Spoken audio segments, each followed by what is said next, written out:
Hello, everyone, and welcome to episode number 4 of Talk Bolts to Me. Thank you all so much for coming back. I'm really excited to have you guys back because we have some exciting times for the Chargers in free agency. Obviously, one of the biggest spenders, which we all expected with the amount of cap space that they have in free agency. And yeah, they've really improved and upgraded that defense, especially. So really excited to talk about it with you. This episode is strictly about the free agencies and trades that they made. I know I'm kind of reviewing the quarters of the season, and last episode we reviewed the second quarter, weeks 5 through 9, games 5 through 8 of the 2021 season. So if you haven't listened to that, check it out. It's a little bit of an in-depth look into the Chargers, breaking it down by quarters again, and just looking at the different games and what went right, what went wrong, how close they were to winning, where they blew it and things like that. So again, for those of you that are new, this is only my 4th episode. This is a new podcast, all about the Chargers. I'm a huge Chargers fan, just like all of you, which is why you're all here. And I've started this podcast. It's actually my first podcast ever made, and this is only my 4th episode. So that's why maybe the quality issues aren't going to be, or the quality is not going to be so great. And, the recording device that I'm on is probably not the best that you've heard or compared to other podcasts. But as I grow, hopefully as I grow and gain more listeners and followers, I plan on improving, just like we do with anything else in our life, right? The more we do it, the better we get at it. So same thing here. So what's most important to me right now is getting out good content to you guys so that you guys enjoy it. And my hopes for all of this is to make it as interactive as possible in the future. Again, the more fans, listeners, followers I get, the more interaction with you guys that I'll have, maybe you on the podcast, doing live streams, Q&As and all of these things. So I love talking Chargers. I love talking football.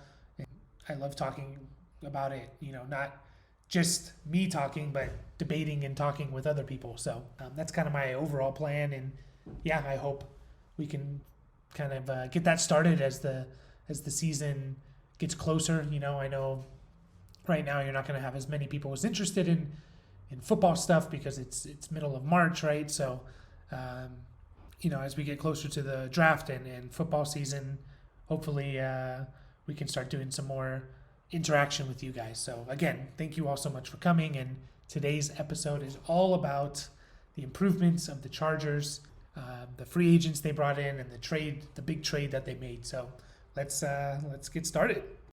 So obviously the first big thing we need to talk about is the Khalil Mack trade that the Chargers did last week. I'm recording this on March 16th.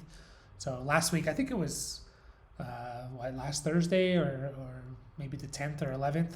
But anyways, last week the Chargers traded for former Defensive Player of the Year, Khalil Mack.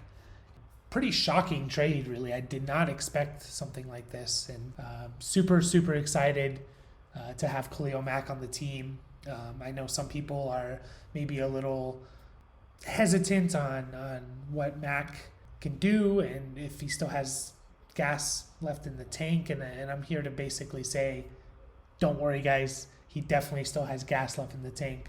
We'll see what happens with he had a pretty bad foot injury last year, which limited him to 7 games. So that's always a concern. That's a concern with any player, really, is injury. But especially when you've had the injury before and recovering from it. I believe he can recover from it, and I don't think the Chargers necessarily would have traded for him if they didn't think he could. Let me just get into this a little bit. So the actual trade was a second rounder this year in the draft and a 6th rounder, I believe, in 2023. I need to double check that. But either way, it was a 2nd and a 6th rounder, which for a player the caliber of Khalil Mack, even at his age, is a steal in my opinion. Obviously, the big reason why they were able to only trade a 2nd and a 6th next year for him is because, one, he's 32. He just turned 32 actually in February.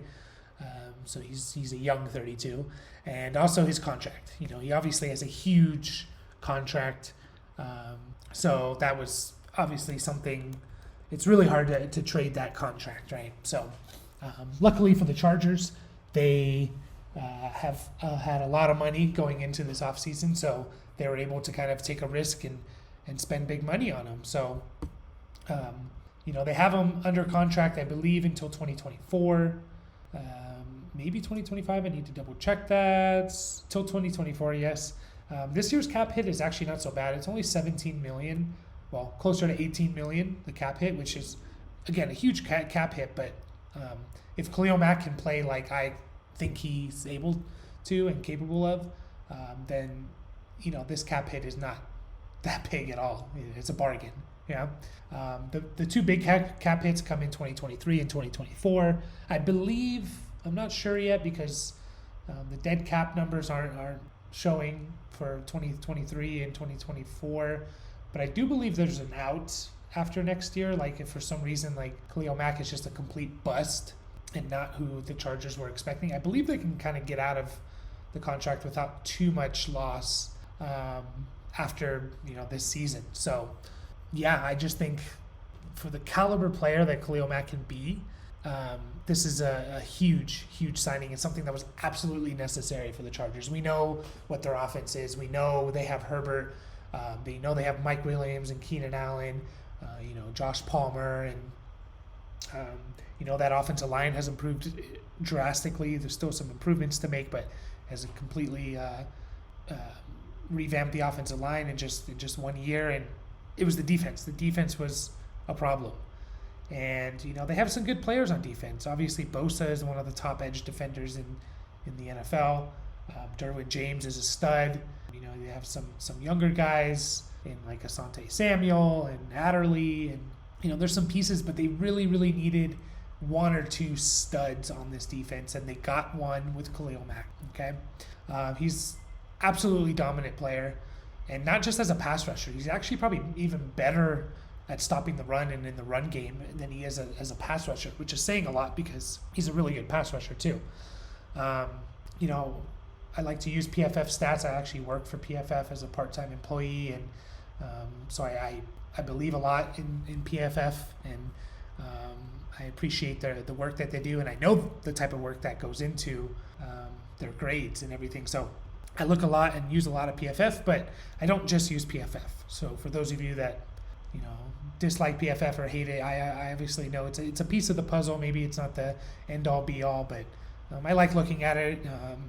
But just in 2020, Mack was their number one rated edge defender. Okay, so you only have to go back to 2020. I know a lot of people are looking at his raw, counting stats and saying, well, he hasn't had double-digit sacks since 2018. And we all know in the NFL, 2018 is ages ago, right? The NFL changes, sports in general change so fast. And so, yeah, he technically hasn't had double-digit sacks since 2018, right? But he was their number one graded edge defender in 2020, okay? And you only, for those of you that are like, well, PFF, I don't know how they grade, just the way I look at it is like, okay, let's think in our heads. Think back in 2020 or in 2021, yeah? Let's take 2021 for reference. You think back and you think, okay, who were the best edge defenders? And edge defenders, for those of you that don't know, it's basically a term that encompasses 4-3 defensive ends and 3-4 outside linebackers, okay? I think it's a better grouping than just saying like outside linebacker is a linebacker, because obviously a coverage linebacker is very different from outside linebacker. So edge defenders are guys who are rushing the passer majority of the time, okay? So anyways, you go back and you think, okay, who are some of the top edge defenders in the 2021 season? Not looking at any, just for football fans and you thinking and knowing stats, you would probably throw up guys like Myles Garrett, TJ Watt, Bosa, maybe Joey Bosa, Max Crosby. You would throw in all these guys. These guys had huge numbers and huge sack numbers, and also you know that they are good. Yeah. And then you look at the PFF gradings and you see, well, okay, Myles Garrett is ranked number 1 last year for edge defenders. Max Crosby's 2. TJ Watt's 6th. Nick Bosa's 7th. Joey Bosa's 9th. So all these guys are top 10 rating in the top 10, right? So if you think about it, it's like, okay, well, there must be something there with PFF, right? Their grading and how they grade people, it must correlate somehow, because the guys that I'm thinking are the best are also in the top 10 in PFF grading. So maybe it's I like PFF because maybe it can shed light on other players that you wouldn't normally think have, that are studs, right? Because again, I hope something that I can teach you guys, and maybe not even teach you guys, but convince you guys is to get away from just like looking at the pure counting stats, right? Of just like sacks, tackles, interceptions. These numbers I'm not saying they're irrelevant, because they're not, definitely not. But there's more to the story, right? And for pass rushers, sacks are obviously the number everyone looks at. That's how they get voted to the All-Pro or Pro Bowl, and that's how they get their big contracts. But there's so much more. Like if a edge defender hits a quarterback, doesn't get the sack, but hits the quarterback, causes an incompletion, that's a really, really good play. Not as good as a sack because you don't lose yardage, but that's a very valuable play, right? So hopefully I can kind of convince you guys to stop looking at just the counting stats and kind of go a little more in-depth into these kind of like the analytics of different positions, right? So anyways, Khalil Mack, back to him. Again, he was just in 2020 ranked the number 1 edge defender, right in front of TJ Watt and Joey Bosa. Chase Young's in there, Myles Garrett's in there, but he was the number 1 graded edge defender for PFF. Yeah. And like I said, probably throughout his career, his run defense is probably even better than his pass rushing. And his pass rushing is really good. So he's truly a complete player. He's not just a pure pass rusher. He's not just a run stuffer. He's a complete player like Joey Bosa. And now we have 2 of those guys on the edge, and that just makes the defense so much better. Obviously, in 2021, he had the injury, only played 7 games, but just to put that in perspective, he would have been 2nd on the Chargers in sacks, okay? And he would have been 3rd in total pressures on the Chargers. If he were on the Chargers last year, only played 7 games, had the exact same stats, he would have been 2nd in sacks behind Bosa, of course, and 3rd in pressures behind Bosa and Nwosu. So that gives you a perspective of the type of player he is, okay? He only played 7 games last year. He was on pace for 13, 14 sacks and, probably his normal pressure, 60 total pressures or something. So already he's the 2nd best, maybe the best defender on the defensive line for the Chargers. You can debate him and Bosa. Mack has probably reached higher levels than Bosa has in his career, but at this point in their careers, Bosa's probably a little better, but doesn't really matter. Looking at his ranking since he came into the league in 2014 as an edge defender, he's been 3rd starting in 2014. He was ranked 3rd, 1st, 7th, 2nd, 13th, 1st in 2020 out of all edge defenders, and 37th last year. Okay, so he had a bit of a down year last year. And again, only playing 7 games. That could have changed through the course of the season. But even if he's just 37th, if you think about it, okay, most teams have 2 starting edge defenders. 2 times 32 is 64. So there's kind of like 64 starting edge defenders. And he was 37th. So he was, maybe not a number 1 edge defender, but he was a high number 2 edge defender. And again, putting that into perspective, last year for the Chargers, we had Bosa ranked 9th out of all edge defenders. Nwosu was number 2 at 78th. So Mack, even if he plays at the type of play that he did last year, he's a huge improvement over what we had. That's not to say I hate Nwosu. I know Nwosu just signed with the Seahawks. I think he was a good player. I think he would have been even better as like a 3rd pass rusher coming in. They could somehow fit him in somewhere and move Bosa and Mack around, but there's no denying that Mack is just a huge improvement over what the Chargers had, and they really desperately needed a 2nd consistent edge defender, and they didn't have it last year. That's just the truth. They didn't have it. So they needed someone, and I think they got him, okay? And even if you don't like PFF, I'm looking at like Pro Football Reference, which is another website I really like, and just looking at like more of the counting numbers and less of like, okay, PFF, he's ranked 92 overall. What does that mean? So looking at all defenders in 2020, I'm not going to look at 2021 because obviously Mac's going to be very low in the counting numbers because he only played 7 games. But in 2020, he was there all year. I think he played every game, or maybe he missed a couple. But actually, let me just double check that really quick. He played 17 games. So that was postseason. So he played a full 16-game season.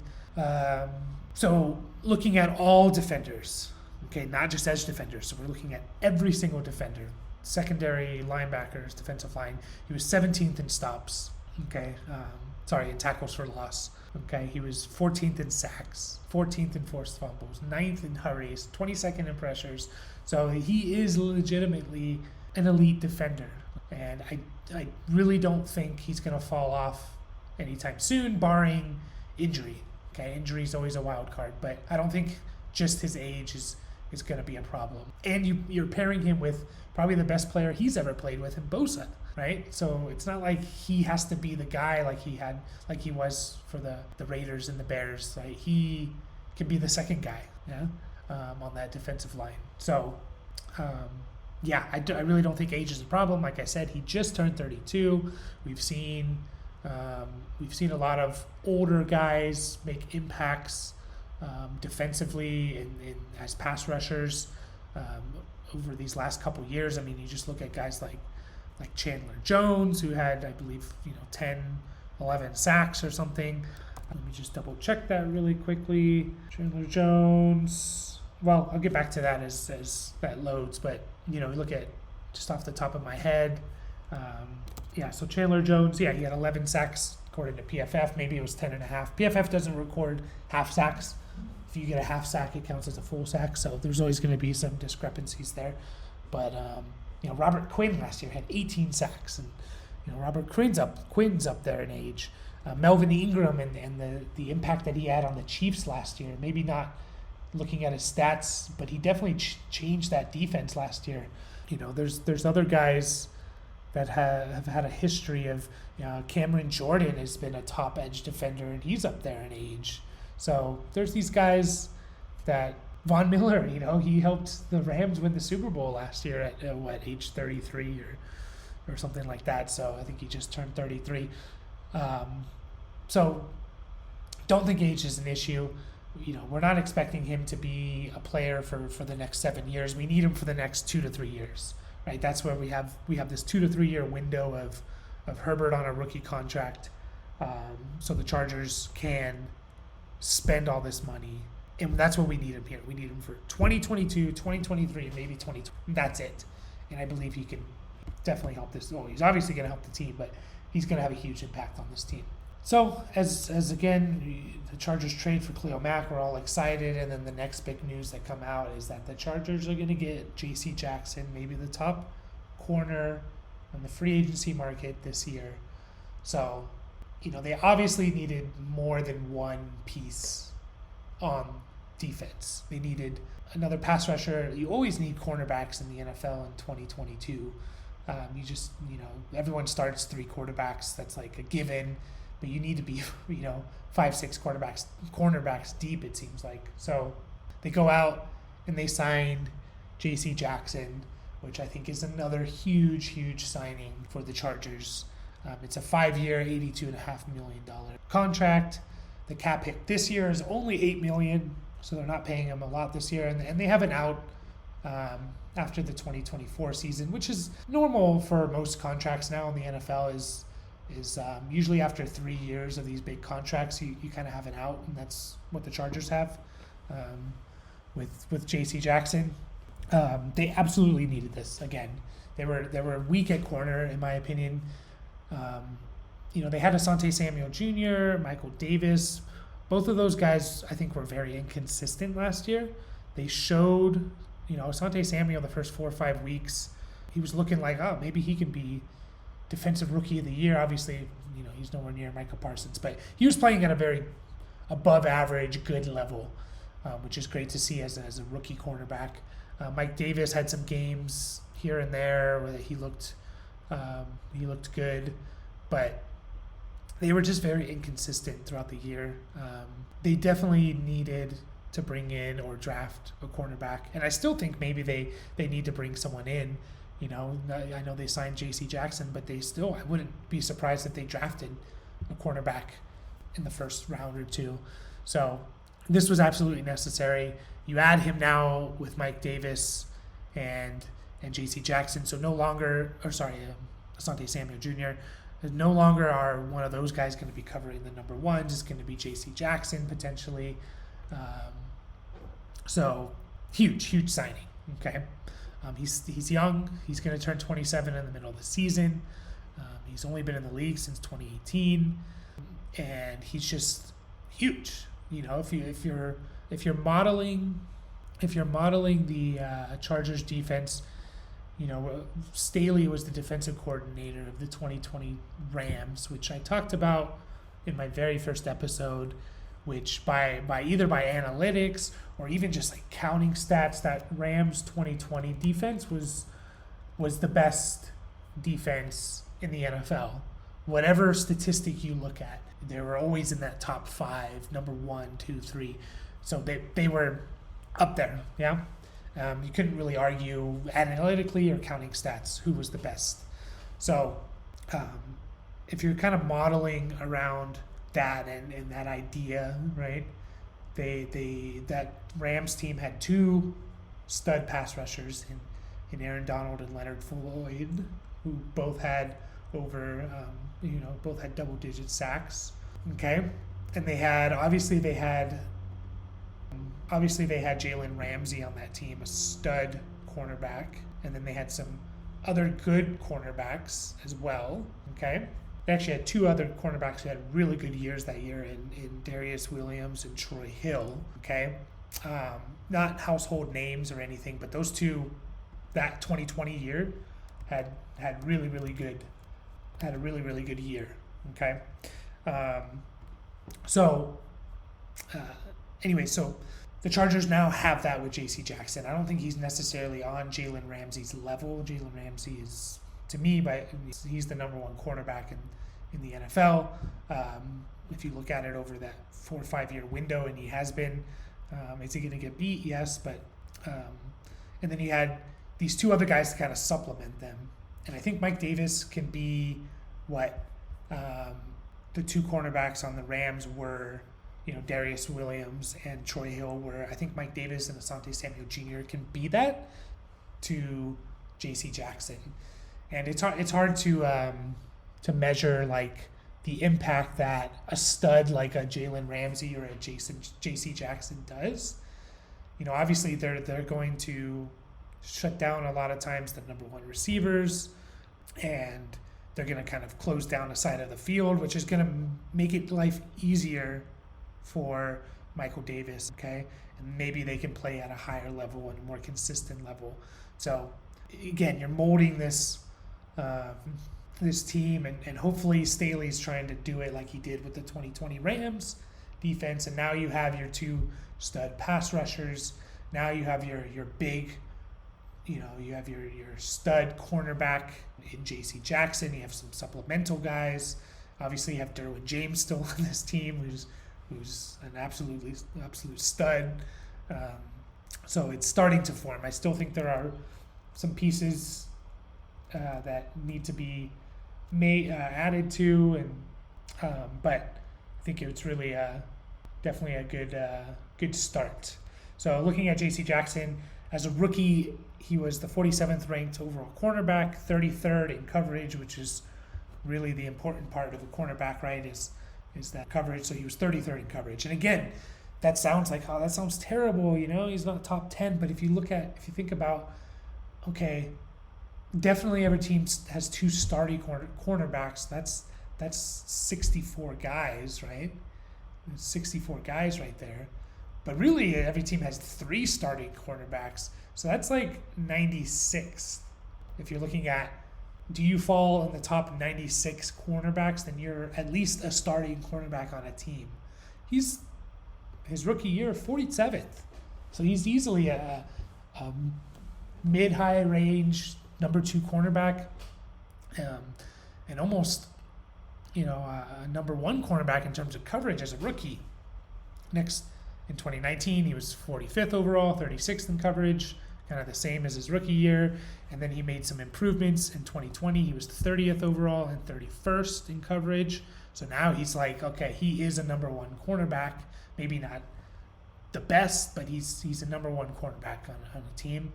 And then last year he really broke out. He was 8th overall, 6th in coverage. And he really became a number one, which is, again, what the Chargers really need. Obviously, he was second in interceptions last year. And if you look at some other stats, he was 6th in completion percentage against.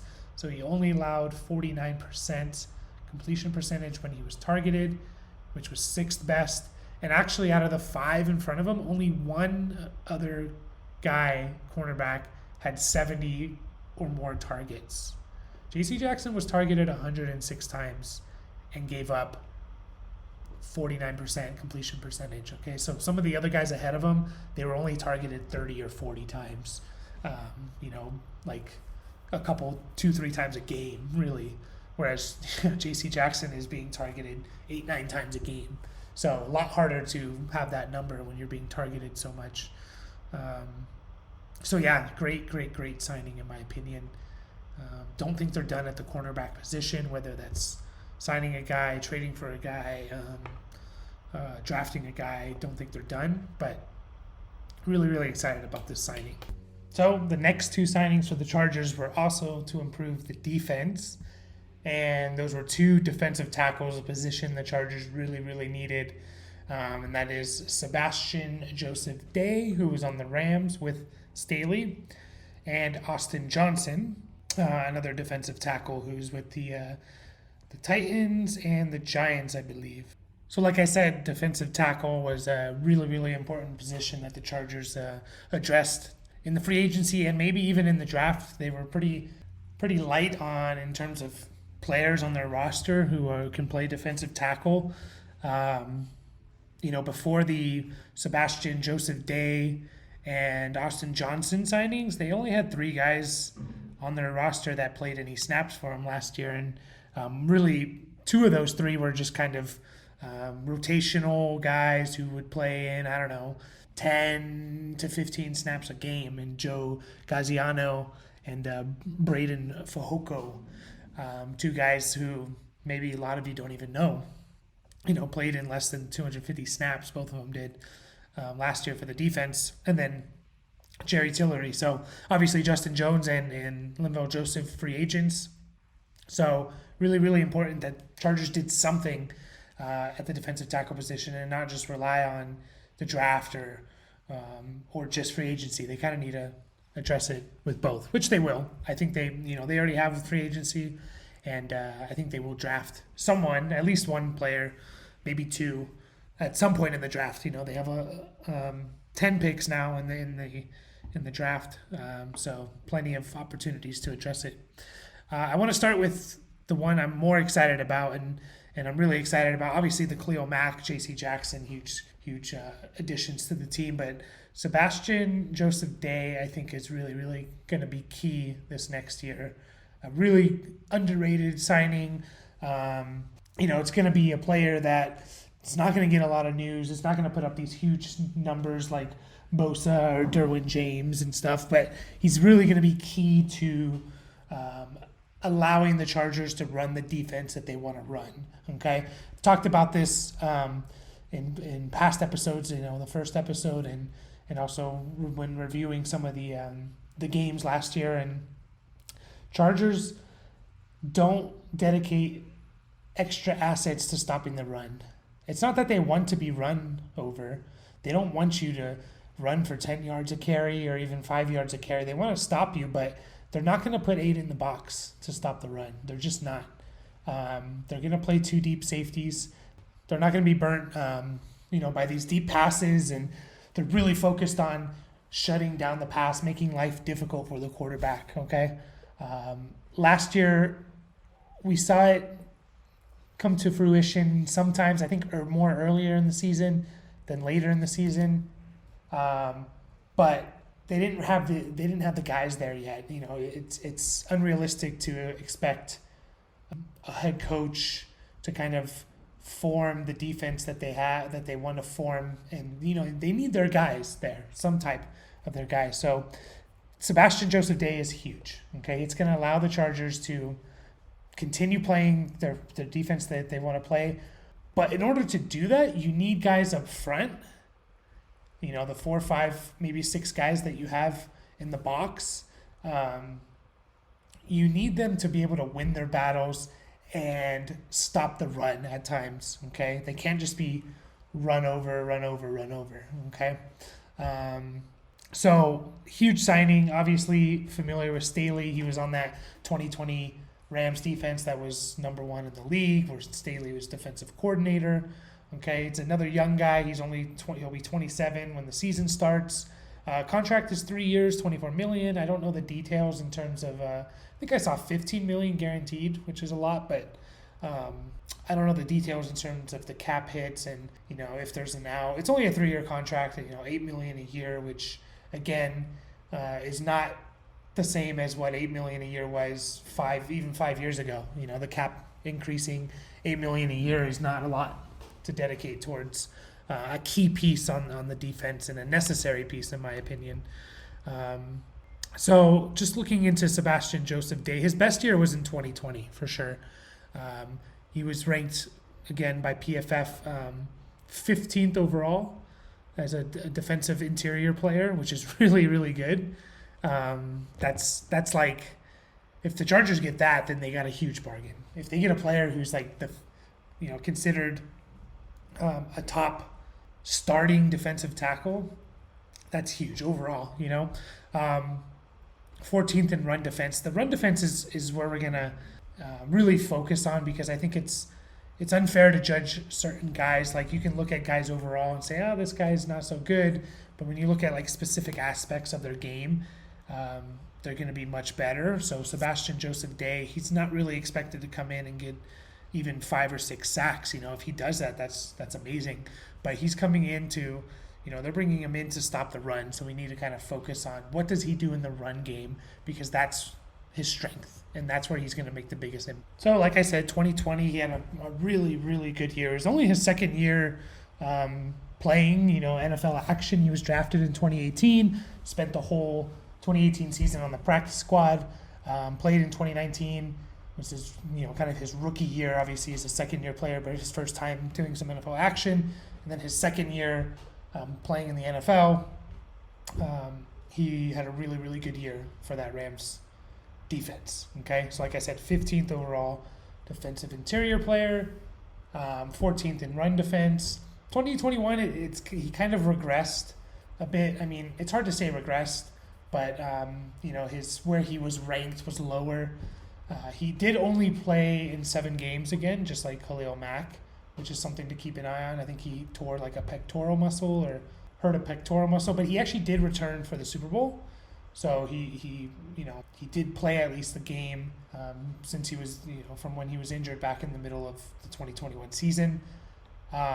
He was still ranked in 2021 30th for defensive interior, defensive tackle players in run defense. So that's pretty good. You know, again, that's a starting defensive tackle in run defense. And just for reference, the highest Chargers player was Covington at 45th, defensive tackle in run defense. And the big name guys, Justin Jones, Linval Joseph, and Tillery, were 64th, 95th, and 106th, respectively. So just to show you kind of in relation to what we had last year to what Sebastian Joseph Day could be this year. Yeah. What's really, really cool to look at is a statistic called run stop percentage. Okay. And I really like the statistic because it looks at how many stops is a player getting in relation to how many defensive run snaps they are playing. Okay. So obviously guys like Aaron Donald and guys like, you know, these every down guys who are playing 70-80% of the snaps, they're going to have more stops overall. But if you look at it in terms of percentage. Okay, I think it's an interesting stat to look at. It can be skewed a bit if a guy only plays 10 or let's say 5 run defense snaps and gets 1 stop out of those 5. He's going to be at the top of the NFL. But again, he only had 5 run defense snaps, so you can't really judge that. But for guys like Sebastian Joseph Day, where they play enough snaps in the run defense, but they don't play every down, or they don't play even 70-80% of the snaps, it's cool to look at the run stop percentage. Okay, so in both 2020 and 2021, Sebastian Joseph Day was number 1 in run stop percentage out of all defenders. Okay, so out of defensive tackle, defenders, linebackers, cornerbacks, safeties, Joseph Day was number 1 in both 2020 and 2021. So it's not just maybe a fluke. He did it in back-to-back years. In 2021, he had almost 16% of his run defense snaps. He was getting a stop. Okay, so that basically came out to he was on pace to get about 44 stops, which would have been number 1 out of all defenders. Second place was 13.6%. Okay, so he was he was over 2% higher in run stop percentage than second place. Again, he only played 7 games, so maybe it's skewed a tiny bit. Okay, maybe that number's a little higher than what we can expect this year if he plays 17 games. But I think his 2020 stats are a little more telling. But anyways, before I get into the 2020, again, a stop is a loss for the offense. Okay, if you get a stop, then the offense gets a loss. Okay, it's a huge, huge play. And this is specifically looking at only run defense snaps. Okay, so again, he was first place, 15.8% in 2021, on pace for 44, which would have led all of the NFL.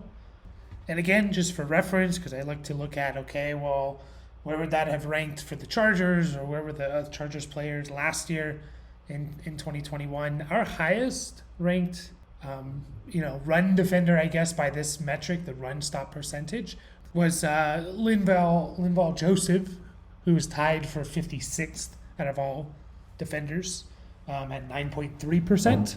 So Sebastian Joseph Day was over 7.5% higher in his run stop defense. Okay, so a huge improvement in my opinion. Okay, and again, it wasn't just a fluke. Last year wasn't just a fluke. I think the percentage number was probably a little high, but I do think his 2020 stats are more what we can expect. And in 2020, he was also, like I said, first in run stop percentage with 14.5%. And he had 30 stops on the entire year, which is about 2 a game, basically. So again, he was tied for first that year. So back-to-back years where he was in first for run stop percentage out of all defenders, not just defensive tackle players. This is all defenders. Okay?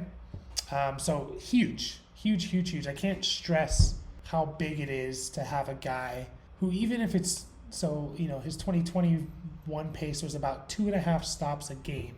2.5 stops in the run game, a game for the Chargers defense. And these are just so important because when the Chargers are playing 2 deep safeties and they only have 5, maybe 6 guys in the box, they have to have guys who can win their one-on-one battles. And now, we had someone like Bosa. Now we have someone like Khalil Mack, who's a stud in the run game, and Sebastian Joseph Day. Now you have 3 guys who can, of the 4 guys on the defensive line that can win those battles. And, even getting 2 stops a game is just huge. It's huge. It's really big. They're going back and watching these games. When the Chargers struggle on defense is when these teams are able, especially later in the year or even, starting in the second quarter, when teams were just running the ball on first down, getting even just 4 or 5 yards.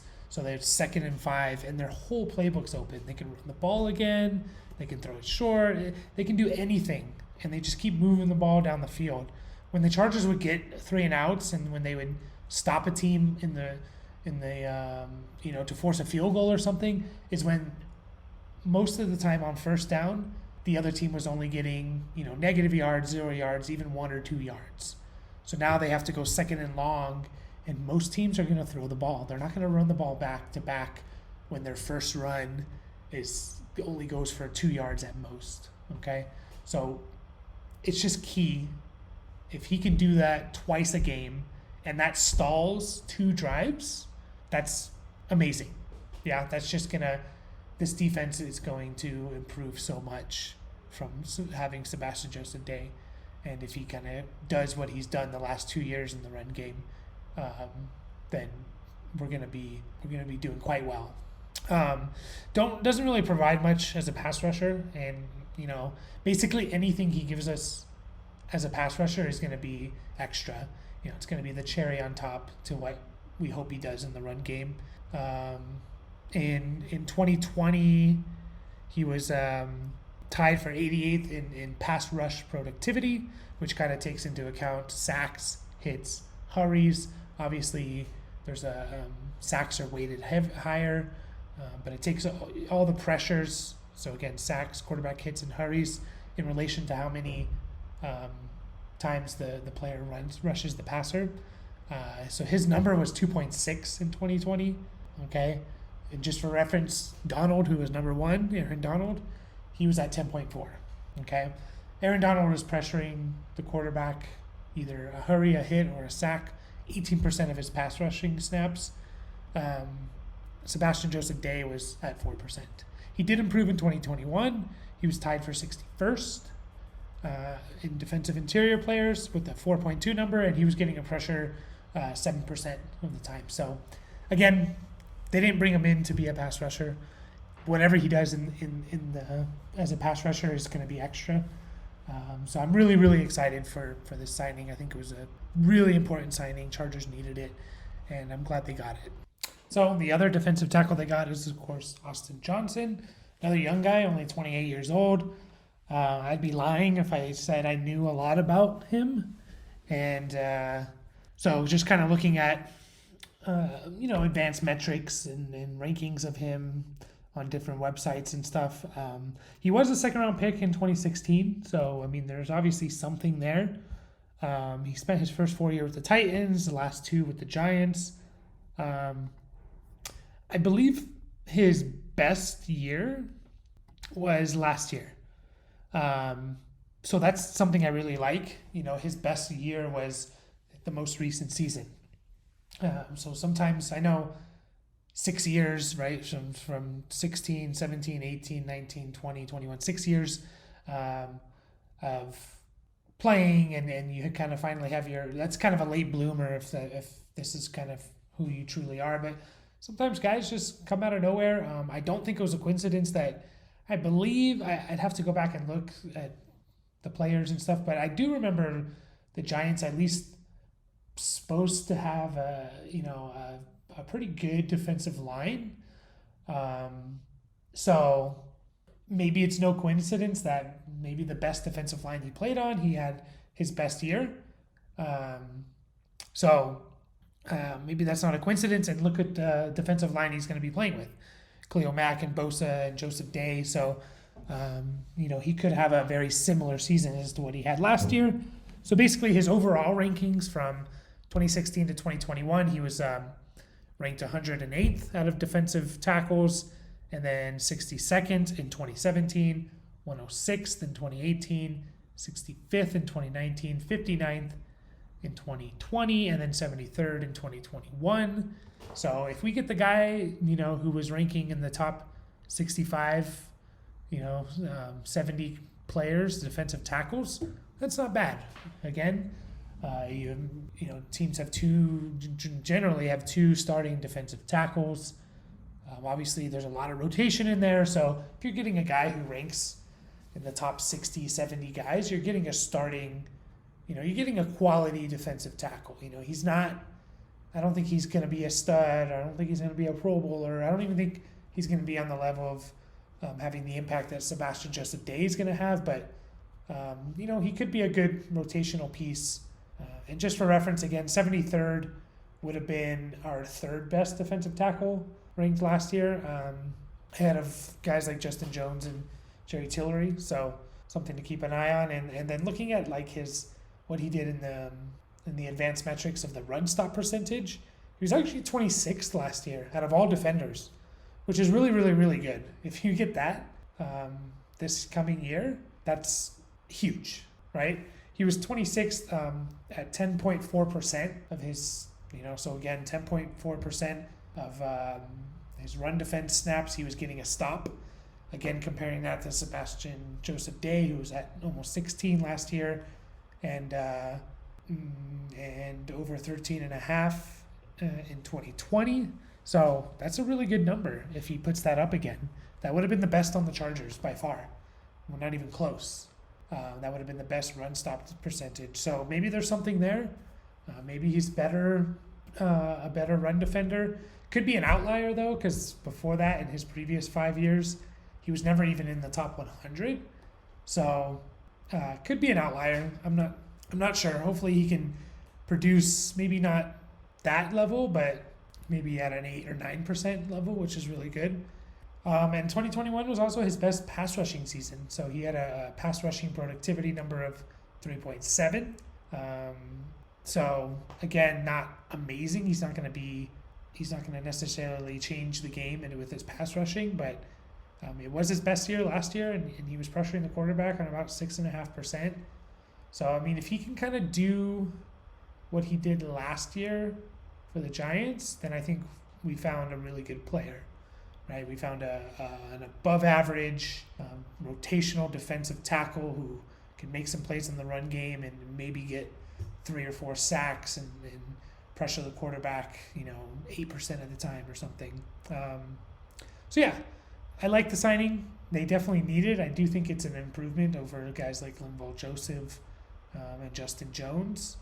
And I hope that, I don't know what Staley's plan is. Obviously, Staley and the defensive coordinator, the whole defensive side staff has an idea and has a vision for what they want their defense, and they obviously think Austin Johnson can fit that. So, and just looking into the advanced stats, we've seen some potential good play out of him, either in the run game. So there's something there, something to work with. So we'll see how it works out. It'll be something to look back on, and maybe it's going to be he's going to be like a Sebastian Joseph Day type of impact on the defense. And if that's the case, then we got a huge, huge signing. Just a couple more things to talk about is, the Chargers re-signed Chase Daniel, which is fine. That's good. I think his value is something we're never, ever going to know. And generally backup quarterbacks, I remember reading an interesting article just about backup quarterbacks and how certain guys just last so long, like Case Keenum and Hoyer and Chase Daniel, and there's a couple more that I'm forgetting. But these guys, they stick around for so long. Chad Henne, another one, because the type of, if you have your quarterback, which we do, you don't necessarily want, it sounds weird because sometimes it seems like every other position, it's like, well, we want the best player possible, whether he's a starter or the backup. This guy has, the most potential to be a stud. You want that for every other position except for quarterback. You kind of want a guy, you don't necessarily want does this guy have a potential to be a stud or a starting quarterback? You want a guy who's going to help your quarterback who you have, a game plan and going over the game plan and routes and the playbook and preparing for the next week's game. And so that's why these certain backup quarterbacks are just they have a 15-year career, even though they're below average, right? And if they're starting games for you, you kind of you don't want that necessarily. But so we have a type of guy in Chase Daniel like that.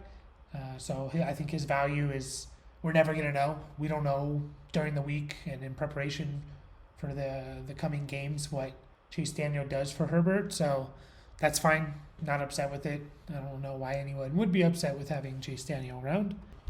Also today, again, March 16th, they signed a long snapper. So I'm not going to pretend to be an expert on long snapping. It's obviously one of those positions that super important to have someone who's good. And, and when you hear their name, it means they made a mistake, right? It's a pretty pretty unfortunate job. Well, I don't want to say unfortunate because they're obviously getting paid, but it's a no love job basically.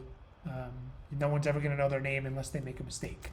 So Chargers signed Josh Harris is his name. He was on the Falcons that's the special teams coordinator whom they hired, came from the Falcons. So it's kind of carrying over their long snapper. He actually made the Pro Bowl last year as a long snapper. He's been a long snapper since 2012. So, we're not getting a rookie, which is good. So good signing. Familiarity with the special teams coach I think is important. And then finally, 3 more moves they made was the tenders that they gave to Jalen Guyton, Donald Parham, and Storm Norton, who will hopefully be back on the team. I like it. I really like. I hope Guyton stays on the team. I think he's a good 4th receiver. That adds something, a different dimension to their offense. And I mentioned this on previous podcasts about the first 4 or 5 games. They were using Guyton differently. They were giving him sweeps and end arounds and short passes, and he was actually pretty effective in his ability to break tackles. He had more missed tackles forced than Keenan Allen, and he was tied with Mike Williams. And obviously, he had way less opportunity to force the missed tackles because he had a lot less catches than those 2 players.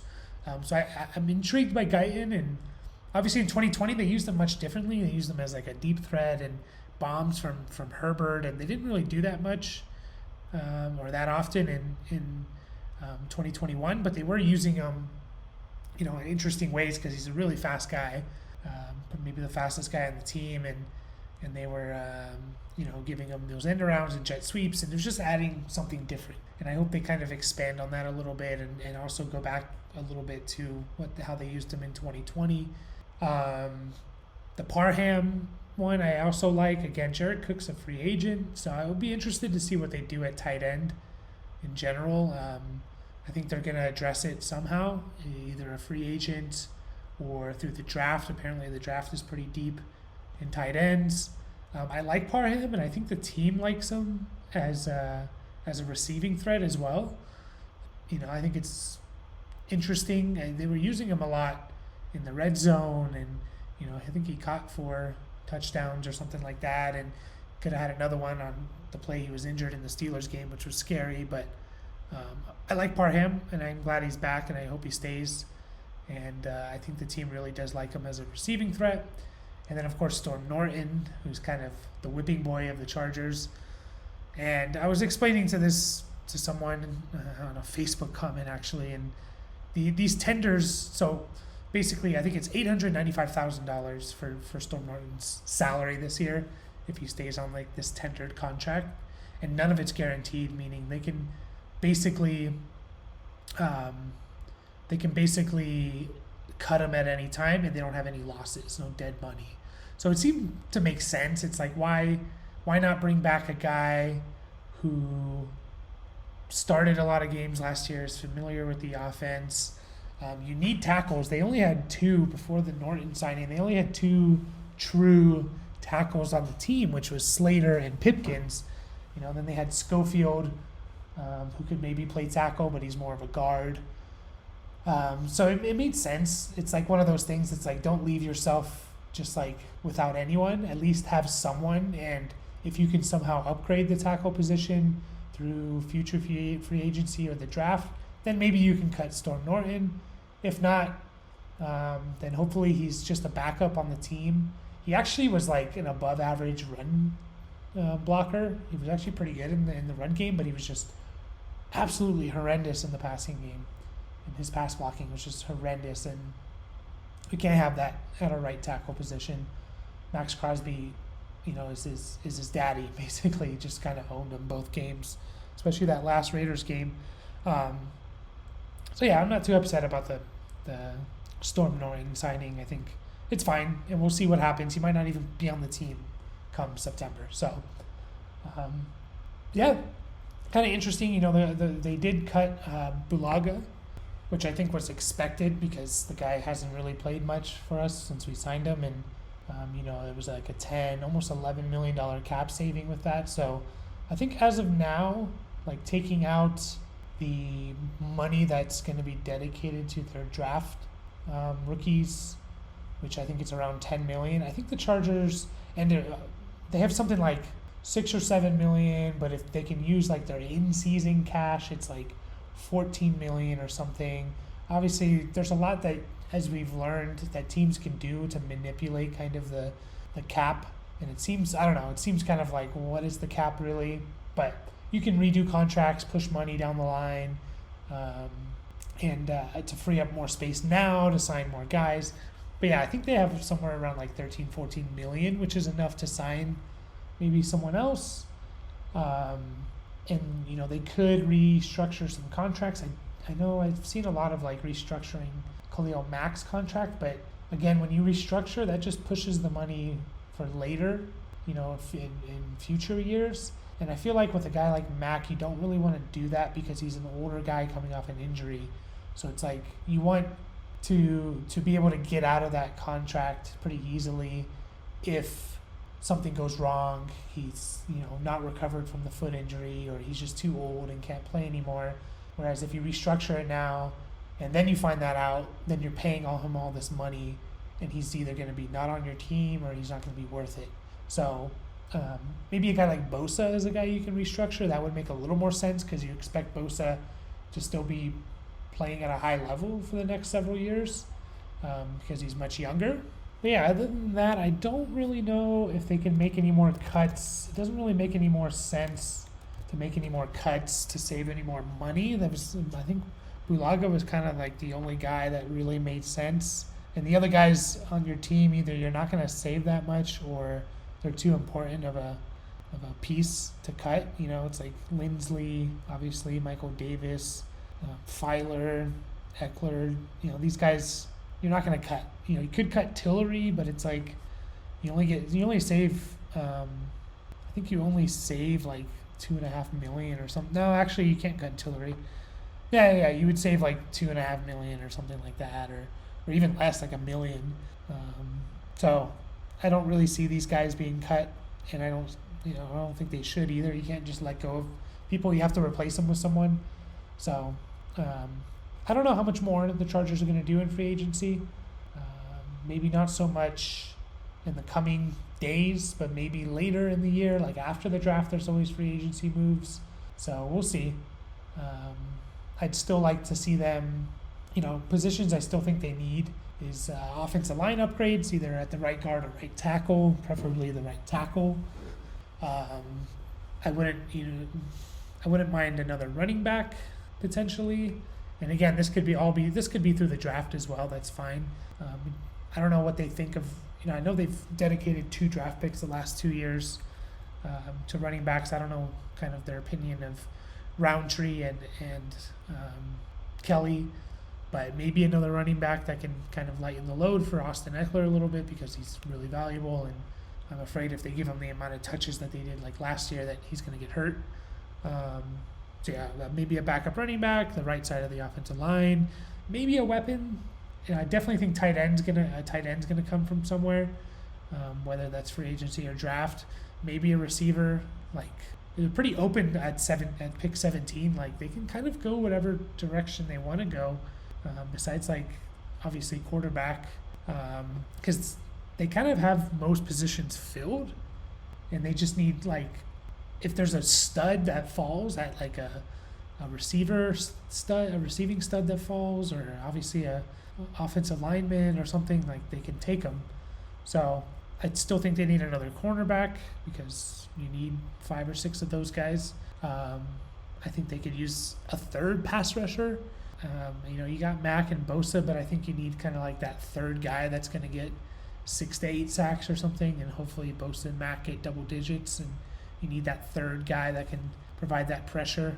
I think they're pretty good at safety. I don't think they necessarily need a safety, but anyways, it'll be interesting to see what they do. They don't necessarily have a whole lot to play with, but this is also before the cap hits for Sebastian Joseph Day and Austin Johnson have come out, so maybe they have a little more. But yeah, overall, I'm super happy with what the what Telesco and the Chargers did in free agency. You know, they got 2 stud defenders and also 2 defenders at a position of dire need.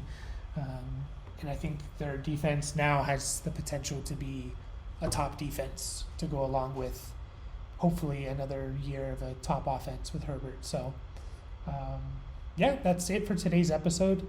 Thank you guys again if you stayed and listened to the whole thing.